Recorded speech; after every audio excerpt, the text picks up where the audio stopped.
மேச ராசி அப்படின்னு பார்க்கும்போது, பொதுவா இந்த ராசிக்கு ஃபர்ஸ்ட்டு நல்ல விஷயம் என்னன்னா, குரு பார்வை தன் ராசிக்கு 7ஆம் இடத்தில் பார்க்கிறது. அது ஒரு சிறந்தது.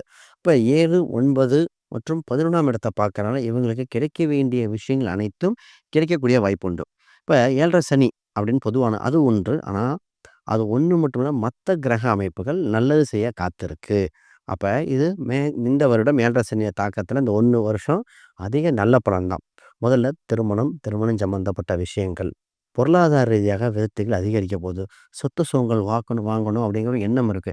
இந்த நேரத்துல தான் கடின உழைப்பா போட்டு எப்படியாவது ஜெயிக்கணுங்கிற தோணும். ஆண், பெண் இருவருக்குமே தோணிட்டு இருக்கும். வெளிநாடு போக ஆசை வருவாங்க. சார் வெளிநாடு போறோம், பிறந்த ஊர விட்டு வெளிய போறோம், கத்துக்க ட்ரை பண்றோம் அப்படிங்கிற எண்ணங்கள் வரும்.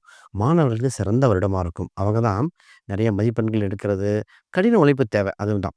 இவன் 7 சனி அப்படிங்கிற மாதிரி சனீஸ்வரர் கோயில். அவங்க குச்சனூரா இருக்கலாம், திருவிழா இருக்கலாம். இந்த மாரி சனீஸ்வரர் கோயிலுக்கு போயிட்டு வருவது மிகுந்த யோகம்.